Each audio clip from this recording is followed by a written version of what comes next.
The following podcast contains strong language and ridiculous cartoon scenarios conjured up by two self-proclaimed comedy wizards.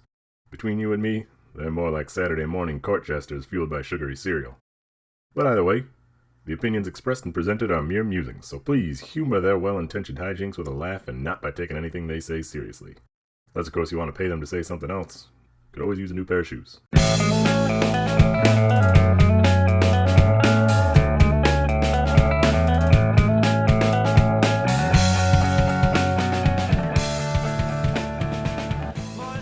Everybody, welcome to ReviewParty.com. I'm Brent. I'm Matt.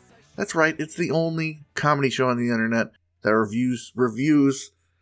Hey, and the people, if you're here, I'm sure you love comedy. You know, I can feel that. I can feel the energy of your comedy love from here, and I'm proud to have you. It's giving me a sunburn. Your love of comedy is so bright, it's giving me a third-degree burn. After this podcast, I will be rushed to the hospital.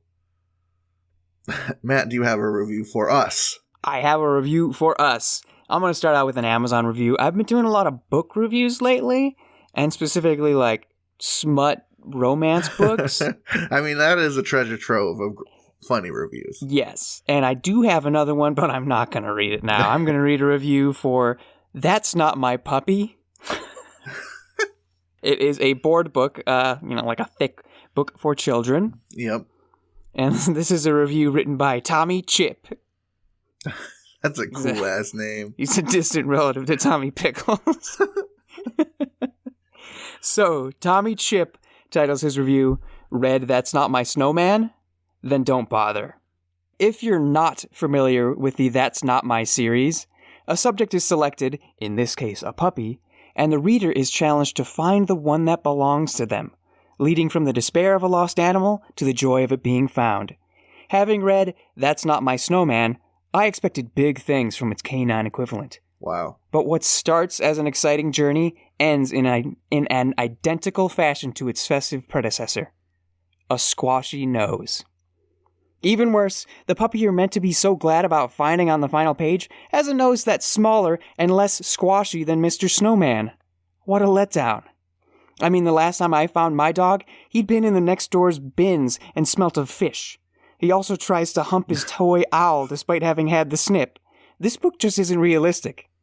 Sorry to ruin the end, but people need to know this before they commit. If I'd had prior knowledge of Nosegate, I would have chosen an alternative That's Not My, without the risk of such a disappointing finale. Like, That's Not My Hand Blender. No one could predict that ending. 2 stars. What Tommy's missing here in this review is that this poor dog has a nose made of coal. Or perhaps a carrot. How can it use it to sniff? That can't be functional. That's not cartilage. That's how the dog got lost. The dog you lost faced some sort of scientific experimentation during the time lost. It's a creature? It is now a chimera of different things. This poor dog it's a miracle it's even alive with its carrot nose. And I'm afraid for it. I mean, I take the side of Tommy Chip. I'm gonna diverge with you. If I've read a book where it's my job to track down my lost snowman, my world is already pretty turned upside down. I have a snowman.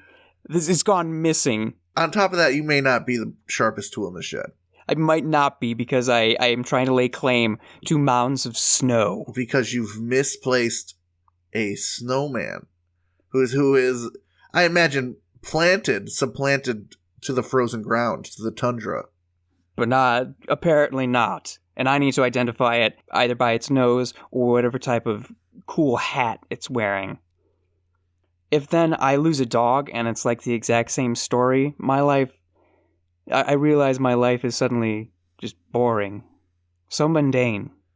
Given that perspective, I can't imagine that the puppy book came after the snowman book. Losing a puppy is a much more by-the-book softball situation for a children's book. Losing a snowman, by the time they get to losing a snowman, they've really exhausted their things that they're going to lose as a child, so maybe the snowman's bigger and better nose. It's not that, oh, why would they make a smaller, worse nose if there's already the snowman nose? The snowman is a bigger, upgraded version of the bigger nose. The snowman is jumping the shark, is what you're saying. I think Tommy is reading this series out of order. You know what? You're absolutely right. I've just done the research. Puppy came out in 2002, Snowman 2006. Boom. Mystery solved. Regular Sherlock and Watson situation. The people we have to blame are Fiona Watt, author, and illustrator Rachel Wells. Come on. Just wow, call out post. Tommy's giving you great ideas. That's not my hand blender. That's what I want to see. Why did the dog nose and the snowman nose feel the same? Why couldn't you do, the texture of like icy snow? Yes. Yeah, it's hard to discern, separate that from the piercing cold when you touch it with your bare phalanges. But if you could, that may be a far more interesting touch than like rubbery dog nose, which also feels like carrot. I don't know. That's my snowman. Well, was it a field of an endless field of snowmen? Because then I could understand how they lost it. It had to. I'm not going to buy the book to find out. Tommy took pictures of the last page of both Puppy and Snowman just to show that they were both, in fact, squashy and that the puppy was smaller. But he didn't show every page, every puppy or snowman. What I'm picturing is this book starting out as, it's just sort of like a Baroque Gothic painting of rows of, normally it would be graves as far as the eye can see to the horizon. Just standard rows, but actually it's snowmen. Just thousands and thousands, a field of thousands and thousands of snowmen stretching as far as I can see. So much so that you can almost see the world curve and the snowmans continue. Wow. And I mean, it would be hard to find your snowman in that situation. That's a nightmare. That is a nightmare. And one worth writing a book about. Mm-hmm. With the cheese at the end of it being to touch your snowman's nose, I guess. Yeah. I can't get hyped up about touching a snowman's nose. I'd rather eat it if it's a carrot. That's a classic Nickelodeon bully kid thing to do. A kid's building a snowman, he pops the carrot in and he steps back and looks at it excitedly. Meanwhile, a bully is walking by with his two toadies. Doesn't even look away from this conversation to grab the carrot and take a big chomp out of it as he walks by. Yeah, it's like an episode of Pete and Pete. Oh, Pete and Pete. A little, hey, Arnold. A little, hey, I got a review. Cool. It is funny that you say that, because this Amazon review is written by user Cool. Worst segue ever. Cool writes a review for the 43.3 inches / 110 centimeters Magic Pocket Staff, Metal Staff, Adult Professional Pocket Magic Wand, Magician Props Telescopical Martial Arts Stick, 1.1 meters long. Oh, these are those things that people do on TikTok. They throw it and it's like, wow. Yep, it's like the size of like a roll of quarters. You like put a little switch with your thumb and like the bow staff like whoosh, sound. Yeah. Okay. Yeah. I'm sure most of you have seen it. It's been a little viral. It's indeed that. And my review here by Cool is titled "My Children Have a Good Time." Oh boy. Since the arrival of this product, my children have been playing with their hands. They have enjoyed playing for themselves. They can't let go of the feeling. They can stretch and stretch. It's very magical. The quality is very good. It's mainly liked by my children. He can operate it. 5 stars. What are you... This needs to be censored. They cannot let go of the feeling. They've enjoyed playing for themselves. Finally. Finally, they play with their touching fingers on the touch screen, and now my children are enjoying playing with their hands. as the good Lord intended, I think is what he's saying here. Cool. I don't like anything that Cool said. None of it was cool. But they can stretch and stretch, Matt. Ugh. Ugh. It's very magical. The quality is very good. See, that's probably the one line that you couldn't apply to a penis in that whole... It's mainly liked by my children. Penis. That one you can. Listen, they've enjoyed. They can't let go of the feeling. To me, yes, it could be found, but it's also so whimsical. He's given his children not only the power of Sun Wukong, trickster king of Chinese novel fame, who had the ever-growing staff that has inspired so many anime weaponry. He's given them that magic ability. He's also giving them the joy of visceral play. And in that visceral play, they can't let go of the feeling. Yeah, and what else? You know what else they can't let go of? What's that? I won't say. Okay, I'm all for getting your kids toys that they can physically play with, but this thing is it's not supposed to be a toy. No, this is like my uncle had a pair of old like fucking DIY nunchucks that hung in his garage, and I always wanted to play with them, but smartly, any adult, even my older cousins, would say no. Don't play with that. Yeah. You're gonna get clocked. And this thing, if you've seen the viral videos, this thing comes out viciously, and it is a big metal stick. Right in the side of your brother's head. Yeah, I know if me and my cousins had this when we were kids, we'd Donatello cosplay, smack each other in the temple, one of us is bleeding out. And me being the youngest, I would probably be the one bleeding out. Like, oh, his cranium hasn't fused yet. Oh, no. And God forbid someone gooses you with one of those bad boys. It just seems like a bad idea. Yep. Cool should consider himself lucky that his children are either so well-behaved or so obsessed with their phalluses that they are not smacking each other in the temple, trying to use it like a helicopter and jumping off things while spinning it above their heads, hitting each other in the butthole with the extendo feature. Because that, I don't know. Yeah, I'd pop that at someone's butt. Wunk. Right. Old 12-year-old me, definitely swinging this around and smashing some glass, or one of my friend's skulls on purpose, accident.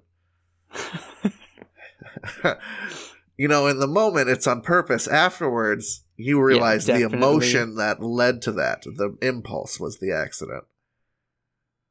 And I think Cool is just trying to be a bit too much like their namesake. And you're getting your kids something that you saw on TikTok. Yeah, next Christmas they're getting throwing stars. Analyze what's your life right now. Hey, how many see how long would it take you to like jump off the couch and then extendo it mid-air and try and like pole vault launch yourself and do a bigger jump? That sounds pretty cool. Also, like I'd land on my tailbone because the thing would collapse. Of course that would happen. It would land on your tailbone, the thing would shoot up your nose and break your face. And then you'd be in the hospital. Yeah, you know what? As long as we're on the topic of really bad purchase ideas, I have another Amazon review. This is for the product Repti Zoo Reptile Heat Lamp Full Spectrum UVA UVB Reptile Sun Lamp Self-Ballasted Vapor Basking Spot Lamp Bulb Light for Reptile and Amphibian. It's a lizard cage light. It's a lizard cage light. I'm glad you were able to discern that from the title, which included reptile at least 2 or 3 times. Yeah, and amphibian. And amphibian. Listen, I'm an old pro at getting to the bottom of these long-winded Amazon titles. Well, it seems you could have assisted Tic Tac here. Amazon user Tic Tac titles their review, "Not for Humans." Unless you want splotchy purple skin / look like reptile. And Tic Tac writes, not for humans, unless you want purple splotchy skin / look like reptile. I saw the YouTube video, already spent $3.50 on Spurt garbage sunburn machine, tried thinking, could be that easy. Was 15 minutes each side, enjoying the feeling of being under sun, and looked at my arm. WTF? Went to mirror and broke out all over. Tongue was puffy and numb, stingy. Good thing I had Benadryl. You were warned. 3 stars. If Spider-Man had had this terrible attitude about becoming a superhero, New York would have missed one of its finest heroes. You know what I'm saying? This person stumbled ass backwards into gaining superhero-like powers, something I have wanted ever since I was a small child. And they took some Benadryl and got rid of it. Can you imagine? They took the wrong pill, if you know what I mean. If Tobey Maguire, instead of staring at his sexy self in the mirror and climbing on the ceiling to avoid Aunt May when he hit puberty and got his powers, if he had instead taken a Benadryl and slept it off, man, what a loss. Shaking my head. I appreciate you giving me a different way to look at Tic Tac, because I'm thinking Tic Tac's just an idiot. Also, on the off chance that they weren't getting superpowers from this reptile light and they're in fact just getting burned, yeah, what the hell do you think's going to happen? You put yourself under a high-powered light designed for beings with scales, with dragon-like armor covering themselves. Yeah, it feels good for a while, but suddenly, no. Suddenly, I smell the smell of ham bacon very close to me. Before I can get too hungry, I realize that my arm is on fire. It's been cooked. I suppose that does lean back to superheroes. With great power comes great responsibility. If you're going to buy a reptile light, you need to use it appropriately. Absolutely. Can't cook your sausage and think everything's going to be fine. That's a total Kramer moment. Jerry walks in. He walks into Jerry's apartment with like a lamp tray set up, and he's got these sausages. He's cooking them. And Kramer, what's that light you're cooking the sausages with? Oh, it's a lizard light, Jerry. You can cook all kinds of things. And he's bringing in stuff. I also picture them looking down at their arm and cartoon-like seeing like a roasted turkey where their arm used to be. If your arm turned into a delicious meal, would you eat it? Only if I knew it would grow back. Like I could use my other arm to reach inside my stomach and pull it out. Or probably I would get hit in my stomach and it would pop out and just reattach. I mean, that's a good superhero power right there. Just constantly eating yourself? What? That sounds you weird. lose a limb and you just sort of can oomph it back out. That's Piccolo. Piccolo from Dragon Ball Z can do that. Oh. Yeah, you get a whole shot through you, you're fine. You lose an arm, you're fine. Yeah, what doesn't kill you makes you stronger. Eat that turkey-basted arm. Or take a Benadryl. Or just take a Benadryl and Morpheus sits there. In one hand, he has Gamma Lizard powers, green pill. And in the other hand, he has a Benadryl. And this loser took the Benadryl. Tough choice, but I saw a YouTube video, so I had Benadryl. They could have been such a cool hero. They could have had cool, like, mummy, like, kung fu or martial arts tape, athletic tape wrap around their arms. And when the bad guy showed up, like, coolly, like, unravel the paper to reveal their awesome lizard arm. The neighborhood kids are looking around the corner. Whoa, lizard man. He was right there the whole time. So how cool would you be? Even if you didn't have powers, if you look half like a lizard, man. Man, yeah, I'd kill to look half like a lizard. And not some crappy, weird Nat Geo, like 7 o'clock p.m. This guy made himself look like a cat and has a million piercings. I'm talking real-ass cool lizard arm, okay? All right. And some sunglasses. So that's probably particularly revolting to a lot of people. So I have a revolting review right here. This review, titled Horrific, is for the MRE Meals 12 case of pizza slice. This is a pizza slice MRE meal. An MRE meal is a packaged, sort of used for military functions meal.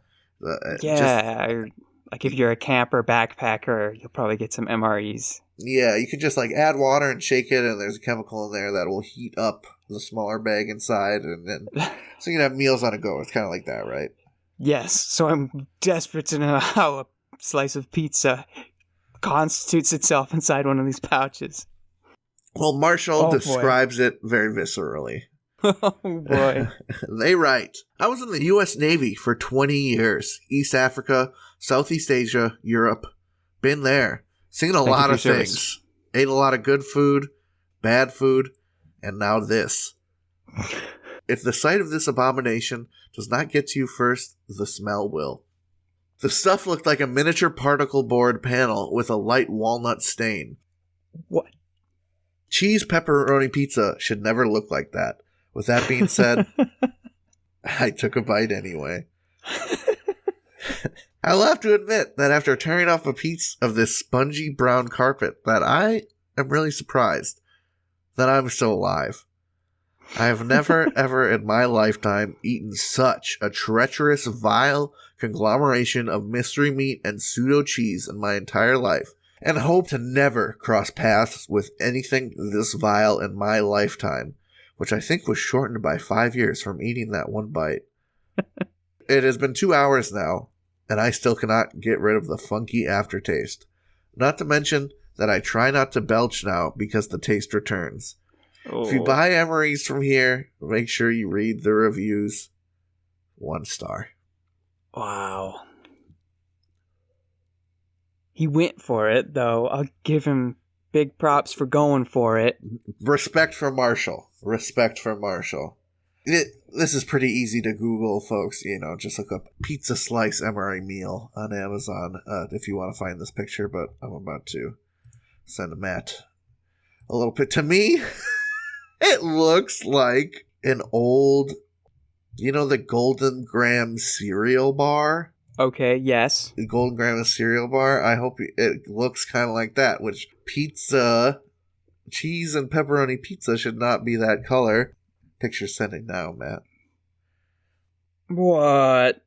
That looks closer to an oatmeal bar than anything else. The cheese looks like little peanut butter squirts. Holy cow. Yeah. It looks like something your grandmother would bake. It looks like it's got toffee cinnamon Krispies on top. It looks nothing like pizza, is the point I'm trying to make. What would a good pizza MRE be like? You'd have to go like pizza soup? I don't know. Yes, it'd have to be a stew or something. The only way it could be pizza if you turned your pizza to, I don't know, 500 degrees on the broiler function. And then pooped on it. It looks like it's, I don't know. It looks like what happened to Anakin when he tripped on that hill on Mustafar. He's trying to go up the hill, yeah, and he just had a little tumble. Fell down, lost his crown. And his arms and his legs. That too. Yeah, this thing looks like something that's dead and killed and burnt over after the fact. Man, who knew that Obi-Wan fucking popped Anakin in the old MRE? Oh. You were my brother, Anakin! Yeah, this looks vile. Yeah, this pizza, the only thing that could save it is like a full cybernetic suit of black armor. And which also prevents you from eating solid food. Right. I don't think Darth Vader even really eats. He's just hooked up to tubes. Yeah. With CO2 he's got tubes for everything. Yeah. You know what I mean. That scene where he goes, no, and breaks everything. That's because they tried to feed him another pizza MRE. Through the tubes. Emperor, what is that coming through my feeding tube? a pizza MRE slice.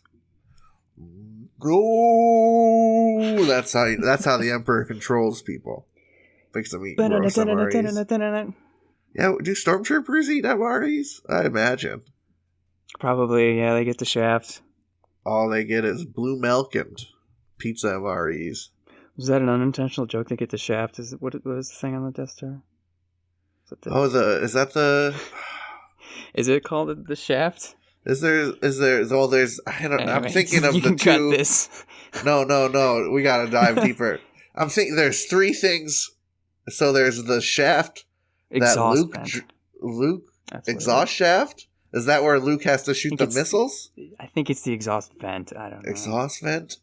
I feel like garbage shaft? Man, there's a lot of scenes there's a lot of like parts of the Death Star that have shafts that could be shafts that are important to the integral to the story. There's also, I was thinking it could be the one Luke jumps down after he gets his arm cut off. No. And there's the entire crevasse that they have that Vader chases Luke down and shoots all his buddies before he gets the missile shooting exhaust shaft. And of course there's the giant laser. There's the shaft that the giant planet blowing up laser goes through. Really, the Death Star is just a series of shafts. Shafts and passages. Shafts and passages. And robots that go, Ichuta. Ooh, wuggy wuggy. Let's see. Is it break time? I think so.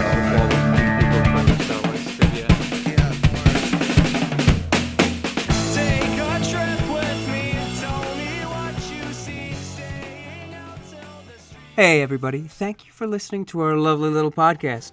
If you'd like to go above and beyond in supporting our show, or have the most fabulous conversation starter since sliced bread, go to reviewparty.com. Click on shop and explore some fabulous t-shirt designs. Where's your favorite place to wear a t-shirt? On my body. Mine is at the store. That is a good place to wear a t-shirt. reviewparty.com. Click shop. Why stop there? Don't stop now. Don't stop me now, because I'm buying a t-shirt. I'm buying a shirt. Hey, we're back. Just for those keeping score, there are some sort of reactor shafts that are featured in Cloud City. We couldn't find out what they're for, and no one probably cares. So let's get on to the segment. I got something a little different today. One of the feedback we've gotten from some close friends and fans about our show is me and Matt agree too much. We're way too agreeable and nice to each other. So I thought to sow a little dissidence where it is needed, we would participate in the 7th annual Snack-It. Now, the Snack-It is a snack bracket, a tournament of snacks that takes forth on the internet. I'll link to the Snack-It, the snack bracket, in the show description if you'd like to follow along, or if you'd like to make your own bracket, or if you'd like to vote on the results. So, Matt, if you'd like to fire up your Snack-It, I thought we'd go through round by round, clash by clash, and vote on it together. Region 1, dish. I'm with you. Dish. So these are snacks you might find in a dish, in a bowl, I think is the theme here. Let's see. Or something that is sort of, I'm not sure. But so yeah, we're going to go through these snacks and we're going to talk about which we like better. Round 1, the first seeded ice cream brownie versus the 16th seed blue cheese and dried apricots. To me, this is easy. It's cut and dry, yeah. Ice cream brownie. Yeah, I mean, I like apricots, but I'm not gonna take. I like blue cheese.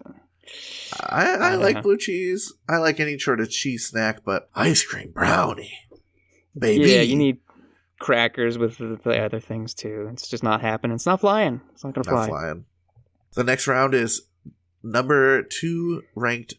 Oh, so these are all combination snacks. One thing plus one thing. That's the dish. The number 2 seeded tater tots and melted cheese versus Number 15 seed, Takis and lime juice. You know where I'm from. You know how I feel about cheese and being put on things, so this is an easy one for me, too. It really depends on how good the tots are and the cheese. From the little picture, that looks like some good melty cheese. Looks like standard nacho cheese. Exactly. I want some. A good tot can outweigh bad cheese. But I'll diverge here. I can trust a Taki to be good no matter what. Really? Are you? So in this, I just imagine you have one of those little. Sorry, they'll get soggy. I don't want that to happen. I'm tots and cheese. Oh yeah! I'd imagine you just do a little squirt with those grocery store limes. They have a lime flavor anyway. This is bogus. This is bogus. We're over it. Let's keep moving. Over it. Provolone. Number 3 seed, provolone and spicy cured deli meat versus watermelon and feta. You need some crackers in there. What is going on? I'm not going to get my fingers all greasy on spicy deli meats. Why are you so worried about your fingers? God. What are you? You see the picture? The picture of the watermelon feta includes a fork. It looks delicious. It does, and it looks delicious. But I don't know. I think. Yeah, people are going to go for provolone and cheese. Or deli meat. I've never tried watermelon feta. I love watermelon. I love feta. I think I'd love that. But any sort of charcuterie meat and cheese combination, I'm a fiend for. If I put both of these things out at a party, everyone's going to turn their nose up at the watermelon. Yeah, but I think the heads will know that the watermelon might hit. This is a situation where it depends on quality, but I have to go with provolone and spicy cured deli meat of choice. This next one is silly. Apples and cheese, very classic snack. Ice cream and root beer, a root beer float. To me, a root beer float is not a snack. It's not. It's not. But I want it more. Apples and cheese. I feel like I would be turning my back on the countless time I've bought apples and cheese has been the perfect snack for a situation. They are good, yeah. But root beer float. I have a soft spot for root beer floats. Delicious. Looking at the picture makes me want one so bad. Mm-hmm. What do you got this round? I'm taking the float. I'm gonna do apples and cheese. I can't not.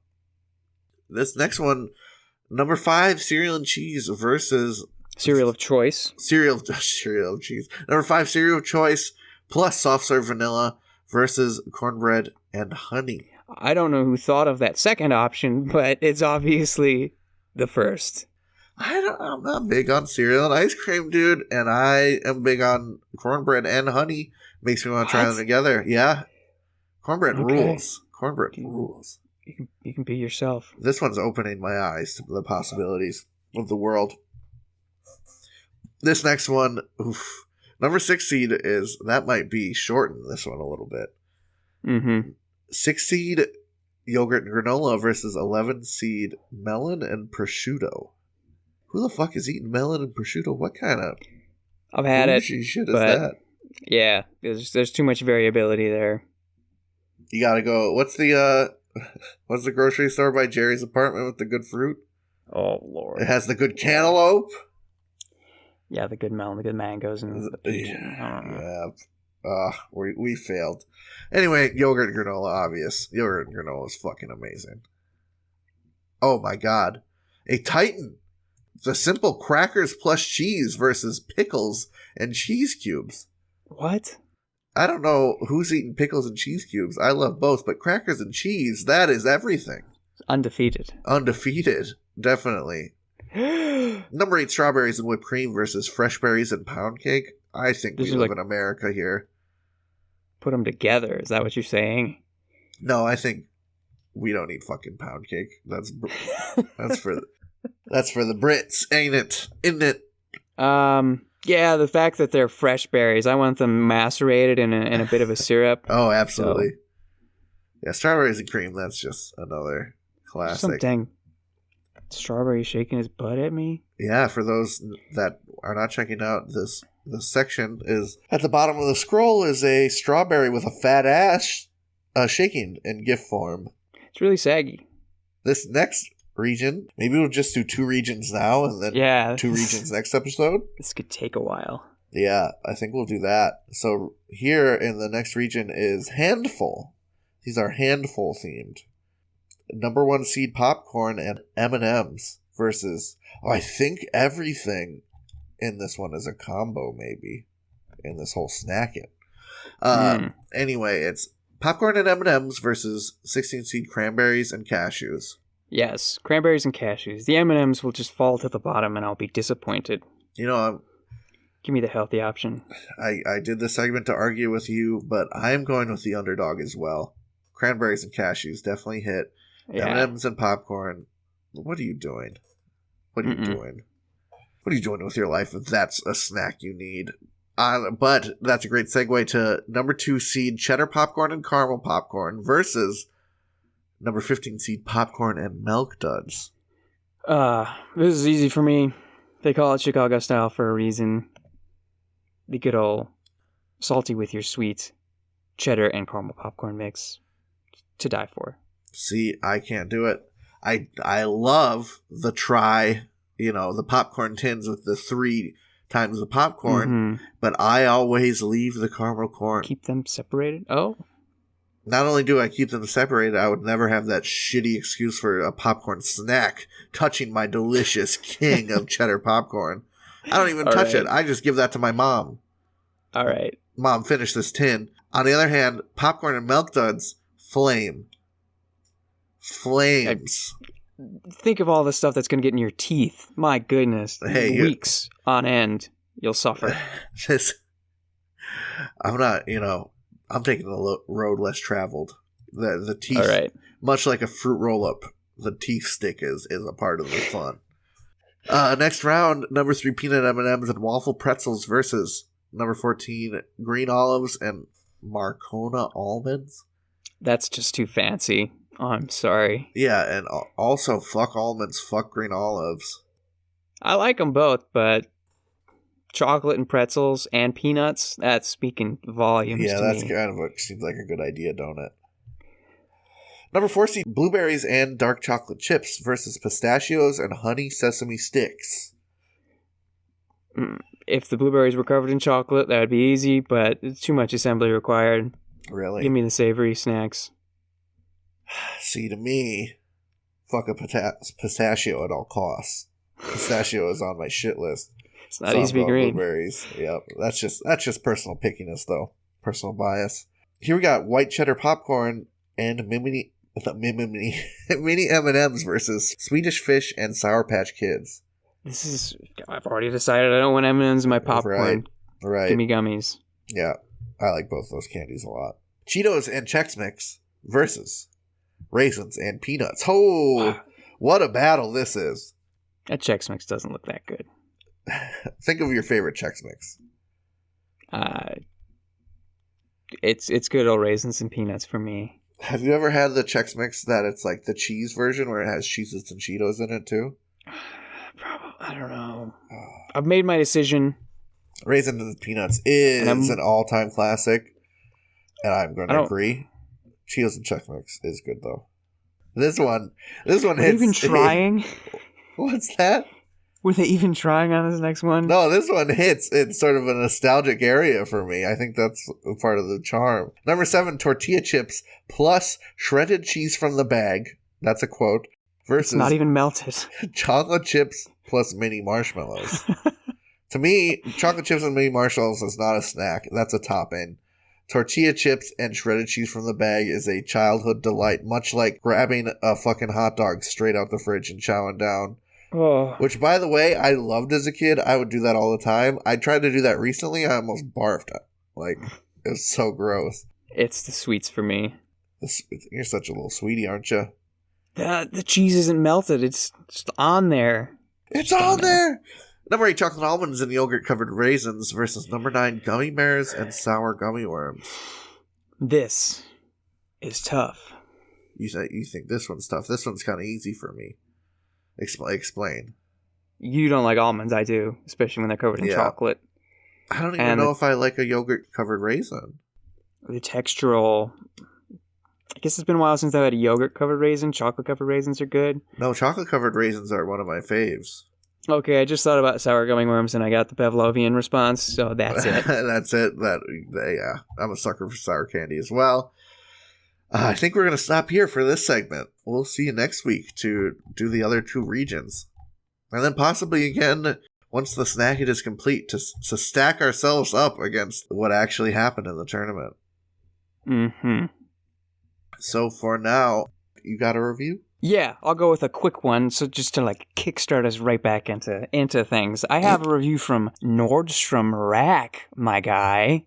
My man, my fashionable fashionista. I used to work next to a Nordstrom Rack, so they're sort of a rival.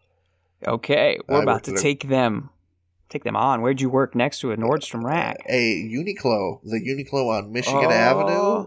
I forget what it is above, but yeah, I worked when Uniqlo Chicago opened, the first Midwestern Uniqlo. Uniqlo, for those who don't know, is sort of like the Gap or Old Navy, but from Japan, and like a little more high quality. I'm honestly wearing some Uniqlo like jogger style sweats right now. Their athletic wear is some of the best. I love it. I love the, I have like a V-neck, like anti-sweat, as they call it, like Air Sense shirt. It was lovely. Yeah, Anyway, this is a review for the blank NYC denim faux leather skinny pants. And this is a review from Wendy B. Wendy B writes, depending on your shape, you might want to size one up. My waist to butt ratio is skewed, so I bought a 28 instead of a 27. They are beautiful and comfy. 5 stars. Perfect. How's your waist to butt ratio over there? On fleek, if I do say so myself. It's not something I've... I imagine this person, no offense to them, all bodies are beautiful, is shaped like a zigzag Tetris block. Yeah, not quite an L, but yeah, the zigzag. Yeah, the gut backs up to the shelf, the horizontal zigzag style. How's yours doing? I'm probably just a 4 in a row Tetris block, to be honest. Unremarkable. Hey, that's everyone's favorite. That's how you get the big points. You get that drop the level. I always liked the T block. I'm a T block kind of guy. I don't know what it is. I don't even like Tetris. I'm kind of bad at it, but the T block and me go way back. Way back. Square block, psh, who needs it?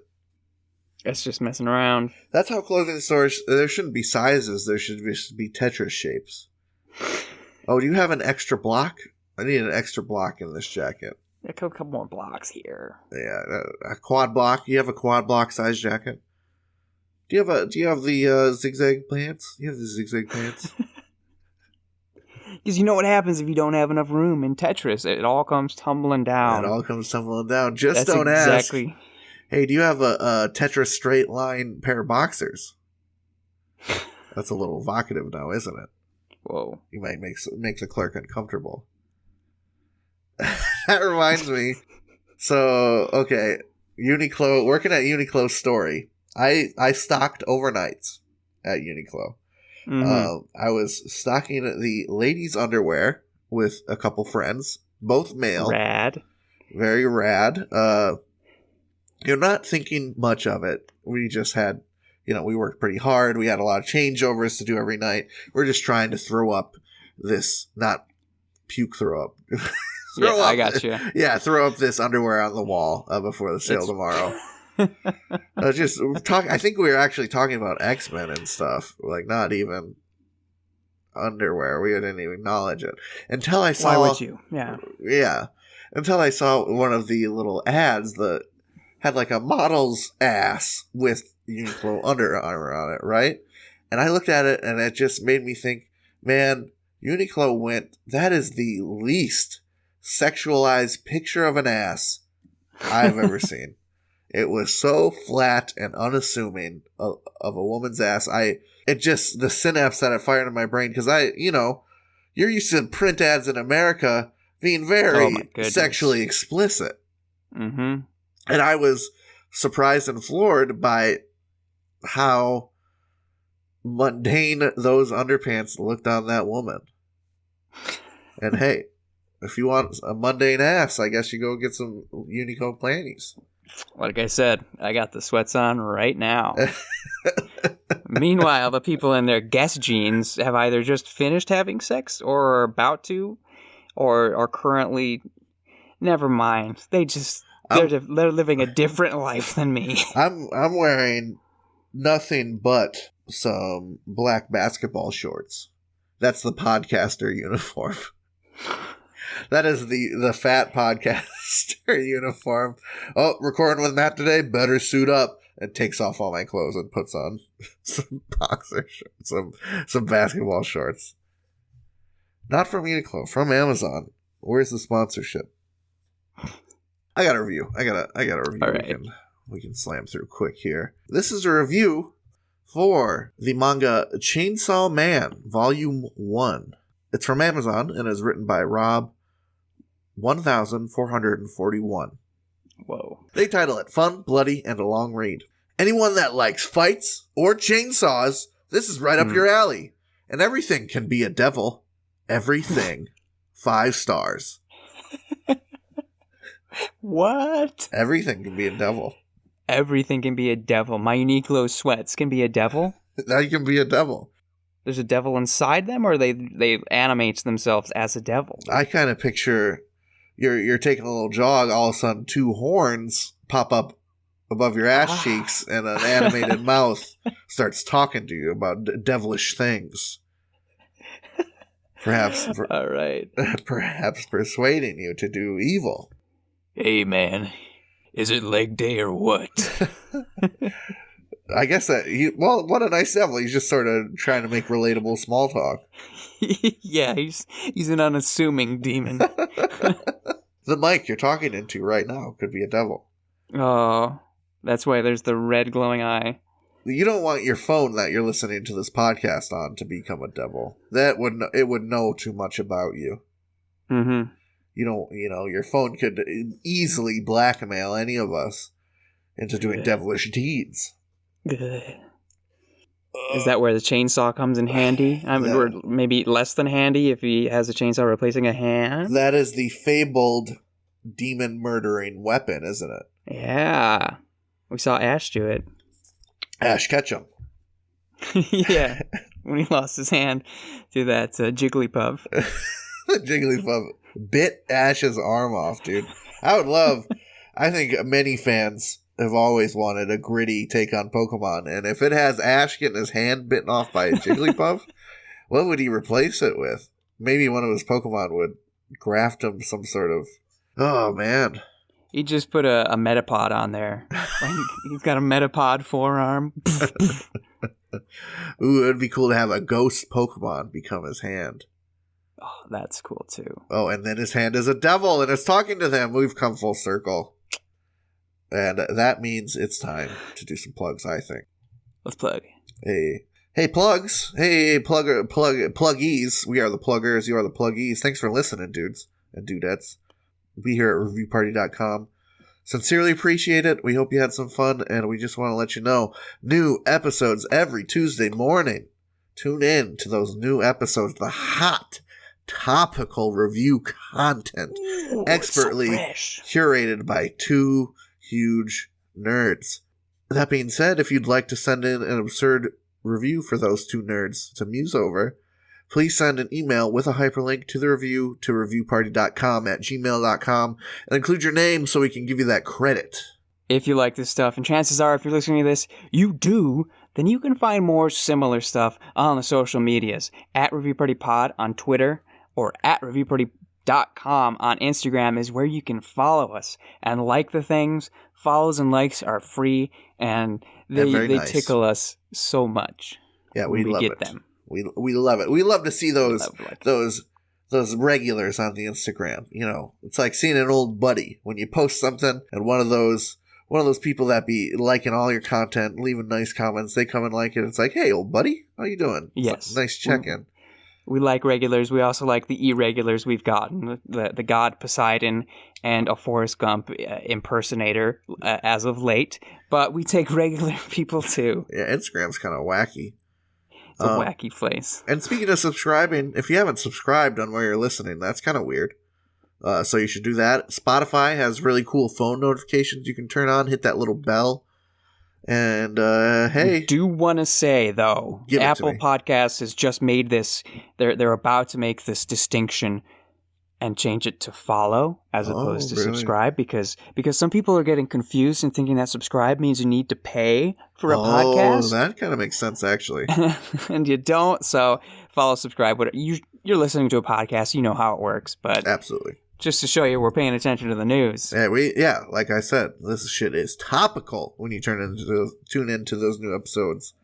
Speaking of tunes, hey, segue. We even do it in the plugs. We're working hard for you, unrelenting bastards of fans. Excuse me.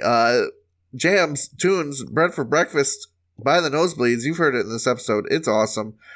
It's a great song. They have a bunch of great songs. Search Nosebleeds, one word, Spotify, or, you know how to find music too. You're so savvy, listener. I take back what I said about you. And if you're looking for other places to find us, reviewparty.com is our abode. Oh, I got a review to see us out. See me, see you. This is a review from Amazon for Ramune Original Sangria Japanese Soda. 6-pack. The old 6-pack of Ramune soda. This review comes up to us from none other friend of the show, written by Abraham Lincoln. Okay. They title it Ramune is Good, and it reads, it's Ramune. It's good. 5 stars. I trust him. Hey, remember when John Wilkes Booth opened a Ramune can right in front of Abraham Lincoln's face? Pop!